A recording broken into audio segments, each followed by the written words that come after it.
All right. So first, thanks to the fans. I thought that atmosphere was electric from the beginning. I thought our warm-ups, everything coming back out the tunnel, seeing it packed like that was awesome. I think players feed off of that. We had a really good start early, got up 10-0, and felt that in the fourth quarter. So really cool. Cool that I've said the player and the student relationship and going down there at the end and the players having fun with the students is awesome. And whatever that makes, 35-3 or something at home if you've been here, if you failed a few classes, been here for 5.5 years now as a student. So pretty cool. Pleased for our players, overcome adversity. We didn't play really well defensively at all in the first half and gave up the big pass plays. And really to shut them out in the second half, I think a lot of credit to the players, to the assistant coaches for regrouping. And said at half, we got to keep the ball in front of us and, just make them earn it and see if we can, get them to throw us a pick at some point. So thought our defense was great in the second half. Offense did a lot of really good things. We left the ball at the 1 and the 3 on fourth downs down there. So obviously 14 points there. And we score another time and the lineman's just watching the play over here and gets called downfield. So I took that off the board. But outside of that, 5 for 5 in the field on fourth downs. And then defensively to stop them on 2 fourth downs, I think is a really huge part of the game. Any questions from the media? We'll start off with side here with Ben. Lane, after the game, student section, you went down there again, they chanting, "We want Lane, we want Lane." What did that mean to you, and do you have anything you'd say to them collectively for that? I mean, it was just a cool atmosphere, like I said, during the game. The walk was awesome, and you could just tell. So I think it's good. Like I've always said, I wish our fans would be the way they are at LSU games because they hate LSU. So I guess we got them to hate Florida this week. So they came with a little different, not Mississippi nice like they do sometimes. So that was really cool at the end, the student section and Kwan and the whole belt thing and everything. Lane, do you think this punched your team's ticket to the CFP? I don't know that stuff. I don't worry about that stuff. We get a really good time by right here. This was a 1-game season this week, to get to 1-0, which obviously would put us at 10-1, which would put a lot of things in play. But just told guys, put everything aside, find a way to get to 1-0. Some guys played out there really hurt today. We actually got guys hurt, got a tight end hurt in warm-ups. We've had really fortunate luck injury-wise in game, and today we didn't. And some guys battled through some injuries out there and played hurt, especially the tight end position. So really unusual game. Trinidad misses a throw that he makes 100 out of 100 times. When he dirts the ball, it is right on the fourth down to leave it down there on the 1. So some unusual things happen, but you got to overcome those. I feel like in this course of this season, we've gotten a lot of breaks, I've said. And then today some went the other way, like the hands to the face during the kick. That's not post-kick, okay? So that should be first down there. And doesn't do any good when you come over, you talk about it, and then you say afterwards, yeah, you're right. Well, that's the point of getting it right as officials. So that was really frustrating, as you probably saw, because that's a critical play. It's first and goal right there instead of the field goal, and obviously it was during the kick. So whatever. Lane read the story from Ross Dellinger this week that he had that sit down with you, and there was a really striking quote there at the end where you talked about picturing yourself being at the elite Blue Bloods, but you sort of changed, and you didn't think it was necessarily a place like Ole Miss, but you've sort of changed your way of thinking, and that maybe this is the last chapter. There's a lot of talk about you for coaching searches right now. Do you anticipate being the head coach at Ole Miss next year? Yeah, I think the last chapter thing makes me feel like I'm like 80 years old, So I don't like being old, so I don't really like that part of the story that makes me feel like I'm on my last chapter. So I love what we're doing here. Today was awesome, and I don't talk about that stuff. And really to even talk about it right now would be so disrespectful to our players and how well they played today. We got a lot of things going here, doing really well, and I love it here. So. Talk about Q1 a lot, but what specifically tonight allowed him to go for over 200 yards and 3 touchdowns? Giving the ball 31 times. So, he's elite, and really, I think in the second half of the season, as you look, he's gotten stronger, which is highly unusual. He leads the SEC, I think, in carries by far. Shoot, he might lead the NCAA now.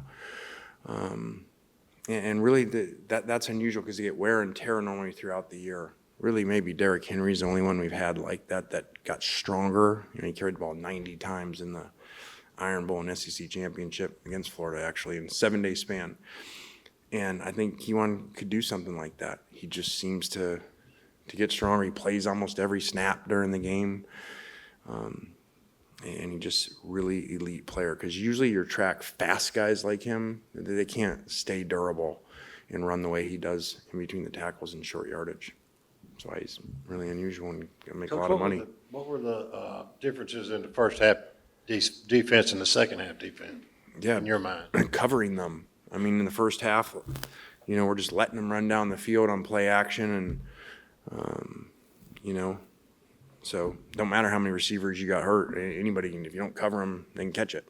So, really at halftime, so let's just stay back, let's drop more, and make them earn it. And we did that, and really played great in the second half, and finally got that critical interception. With this game having so much significance, so much weight to it, and you being the focus, just what was it like for you emotionally out there today? I didn't. This isn't coach speak. I don't give you coach speak. I didn't even think about that stuff. I just trying to coach the game, put us in the best position to win, and really that was, like I said, there was really unusual, which is football. You're going to get really bad, good and bad things happen in a game, and we got a lot there bad early on in that second quarter especially, and it just felt like, okay, this is a lot of stuff to overcome, but I think that shows that we are potentially a really, really good team, that we can overcome those things and still win by a couple scores and have 538 yards in a game against a good defense. That defense has given a lot of people problems throughout the season. Well, you don't play for a little less than 2 weeks. Do you like what the bye week is, and kind of what's your game plan going for the next couple of weeks? I do, especially with Daquan. When you probably watch the TV copy, you'll see better. He has one shoulder in there, so he can't even block. And really 2 of the passes, and probably our fault for putting him back on that last one, because I talked to him. He's like, I'll catch it, coach. I'm like, you can't raise your arm. And he's like, I will. And so he went back in and couldn't really raise it and catch it. So probably my fault putting him in there. But he's very critical, so hopefully getting some rest with him and getting him back. And then Kite had come back, which is big for us. And then he re-hurt himself. So this is a good time. I know he's only been here not even a full year, but tonight was senior night. Just what has Trinidad Chambliss meant to this program in his time here? Yeah, I forgot about senior night.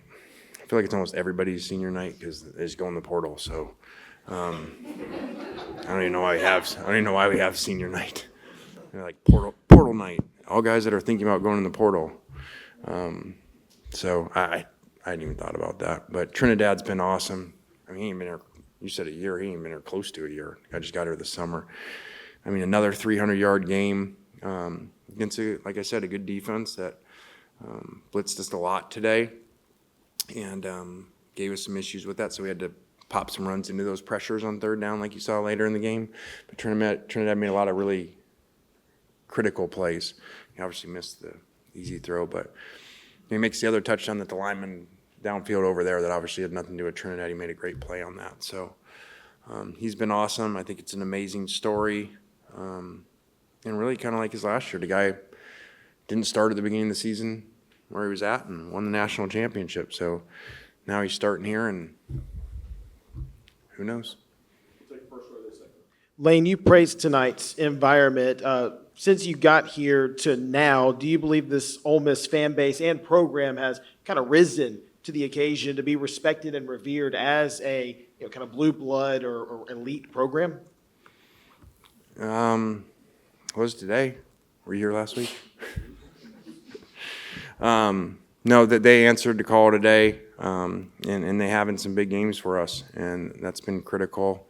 I'm just telling you, when you run out there and I just think it's a big deal, especially the way we face. And you run out there and that thing's half full. It's a different energy that it creates for your players. So tonight being full at kickoff and they stayed, is really, really important. Lane, what does it mean for you personally just to get your first win over Florida as a head coach, especially after they knocked you guys out last year? I seriously hadn't thought about that, but thanks for reminding me. So, yeah. That's why we played their song, because we finally beat them. Yeah, I really hadn't thought about that. Yeah, I had thought about how far our program's come, because that was our first game, actually, Florida. Unless you're talking about the Florida-Tennessee game. That was a long time ago. We lost to them. But the first game of our program here, we played Florida, and we were a long ways away on the field from them. We scored late, so it looked like we scored a lot. But, that day, the programs were a long ways apart. So it's been 5.5 years later here, almost 6 years later. It's really cool to see where our program is, not just in that matchup versus them, but just in the SEC. So, like I said, I told our guys this week, I've said it for 2 weeks, as you get older, everybody always says the good old days. Like, man, remember in the good old days when we were in high school and everybody talks about how good they were? And I said, hey, guys, I think we're in the good old days right now. So I think we're in them. I think for our fans, for our players, it's like this utopia of what's going on. So enjoy it, because these runs don't happen very often anywhere. So it's really cool. Lane, here to your right. How do you set aside the Kiffin to Florida talk, and do you let your representatives kind of handle all those machinations kind of going on? And what's kind of, I guess, your message to Ole Miss fans? I mean, talking to some of them before the game, a lot of them are just like, we just kind of want some clarity here. Okay. I feel like you're a Florida guy. I don't think we were distracted. 538 yards today for an offense seems pretty focused. So we've been dealing with what people would say been a distraction for weeks now, including at Oklahoma, who's a pretty good team. So I think it's different nowadays. I told you, I think kids think differently. They're getting pre-portaled every Saturday night. They play well from other people. So I just talk to them and say, hey, that's part of the process, man. When you guys play really well, these things happen. Your coach gets talked about, and it ain't the first year it's happened around here. So I don't think it's a problem. Go up top. Lane, with the win, you guys clinched your fourth 10-win season in the last 5 years. You've talked about the importance of that in the past. How has it been building up this program to where it is now? That's a cool stat. Again, that's a lot of players doing really good things over time here, assistant coaches. I thought last offseason, we lost a ton of players to the draft, most in the history of the school. Somebody said the other day, I forgot about that. And then I think 2 returning starters coming into this year, and so now to be 10-1 where they are. I think this is a lot about the assistant coaches too. And the general manager, Billy, they all stayed in the offseason. A lot of them had choices to leave and different jobs, and they decided to stay. It's the first offseason we ever went 100% with coaches not leaving. And I think that has a lot to do with us getting all these new players to perform and play really well. Last question up top. Yeah, Lane, I mean, we've talked at length about the family element and your family being around here, but the first person that you looked at when the clock hit 0 was Knox, who was right there. Yeah. And then you were walking off and you saw Layla and your face lit up and you went after you. It was like you were about to go sack a quarterback there. How much sweeter is it having them around here? I know you get that question every week, but in a win like this. That's a really cool story about Knox. The only problem with your Layla story is that was Keith's wife that I hugged, not Layla. So I guess all blondes look alike. But other than that, it was a cool story. I don't know, somebody said, just seeing Knox play last night, like the whole good old days that I tell our players, I'm in them right now for my life. And so I just think people don't realize when they're in them, and then they get older and they say, remember that? It was so great back then. I'm just fortunate to be in them. He wins last night. Fisher, one of our quarterback assistant who came to the game with me after, he said, you realize we win tomorrow, that means we have a bye, and we play the Egg Bowl, and if Knox wins, we will play the Egg Bowl during the day for the Egg Bowl to go 11-1. He'll play that night for, I don't know what they call it here, the North Division of the state or something like that. That's pretty cool. All right, we'll wrap up. Coach, we'll have players in next. Thank you. Thanks. That's how rumors get started, by the way.